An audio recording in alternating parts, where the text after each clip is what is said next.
मैं हूं दिनेश केवरा, आप सबका स्वागत है न्यूज़ टाइम में। अबू सालेम का केस बहुत बड़ी दुविधा बन गया है भारत के लिए। दुविधा कैसे? उनको एक्स्ट्राडाइट किया गया था पुर्तगाल से एक कंडीशन के ऊपर। कंडीशन ये थी कि उनको किसी भी हालत में जो भी आपको सज़ा देनी होगी टेररिज्म में 25 साल से ऊपर नहीं होगी। मौत की सज़ा आप दे नहीं सकते। अब इस बात को हो गए 26-27 साल।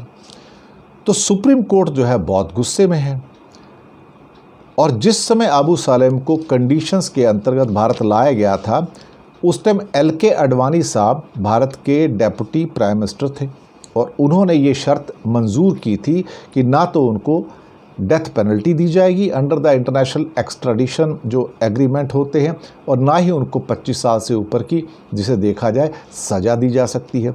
लेकिन अब उनको छोड़ना है। अब छोड़ भी नहीं रही हैं तो अब कुछ लोग आके वकील कहते हैं कि हम इनको और सज़ा देंगे, इनका ज़िंदगी भर अंदर रहना ज़रूरी है, नहीं तो बाहर आके कोहराम मचा देंगे। अब मुसीबत ये है कि अगर आप इंटरनेशनल एक्स्ट्राडिशन के अंतर्गत किसी को लाए हैं तो आपको उसकी शर्तें माननी होंगी।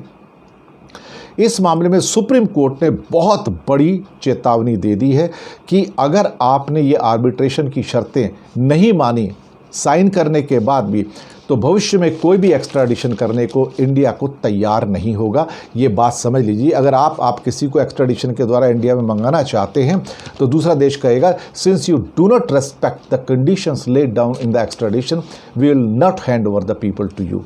ये बात बिल्कुल सही है और ये वार्निंग किसी और के द्वारा, हमारे आम आदमी के द्वारा नहीं आई है। ये वार्निंग आई है सुप्रीम कोर्ट के द्वारा और सुप्रीम कोर्ट शायद सरकार के खिलाफ जाके इसके ऊपर जजमेंट देगा।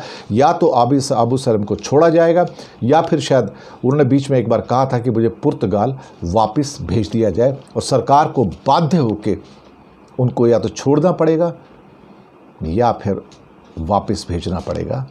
बिल्कुल देखा जाए तो पुर्तगाल में सरकार के लिए तो इधर कुआं उधर खाई, लेकिन सरकार के पास कोई रास्ता नहीं है। फॉलो करना होगा आपको एक्स्ट्राडिशन का रूल।